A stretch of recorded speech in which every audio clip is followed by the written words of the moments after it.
Guddu cartoon. এখন জংঘলত এটা প্ৰকাণ্ড সিংহই বাস কৰিছিল। এদিনাখন গৰম কালিৰ দুপৰীয়া আছিল। গৰমত থাকিব নোৱাৰি সিংহটোৱে জংঘলৰ ইফালে সিফালে ঘূৰি ফুৰিবলৈ ধৰিলে। বহু সময় এনেদৰে থকাৰ পিছত তাৰ বৰকৈ ভোক লাগিল। ইফালে সিফালে সি চাই থাকোঁতেই এটা শহাপহু দেখিবলৈ পালে আৰু সি দৌৰি গৈ শহাপহুটো ধৰি পেলালেগৈ। শহাপহুটো ধৰাৰ পাছত সি নিজকে নিজে ক'লে, এই শহাপহুটো তেনেই সৰু, এইটো খালে মোৰ পেটৰ এচুকো নভৰিব, কি কৰা যায় বাৰু?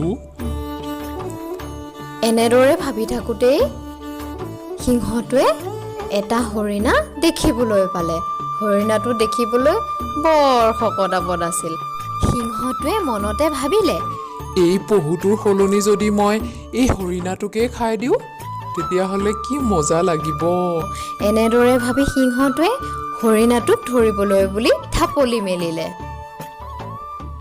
সিংহটো যোৱা গম পাই হৰিণাটোৱে লগে লগে দৌৰি পলাই গৈ ঘন জংঘলৰ ভিতৰত সোমালগৈ।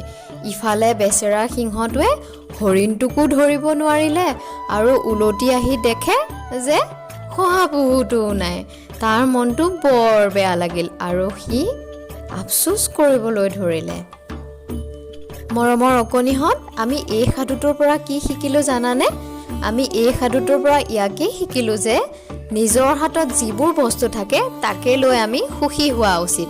দূৰৰ বস্তুৰ প্ৰতি যদি বেছিকৈ লোভ কৰা যায় তেতিয়াহ'লে নিজৰ হাতত থকা বস্তুটো নাইকিয়া হৈ যোৱাৰহে সম্ভাৱনা বেছিকৈ থাকে। তেতিয়াহ'লে আজিলৈ বাই বাই অকণিহঁত। পুনৰ এটা নতুন ভিডিঅ' তোমালোকৰ মাজলৈ লৈ আহিম দেই। তোমালোকে চাই থাকিবা।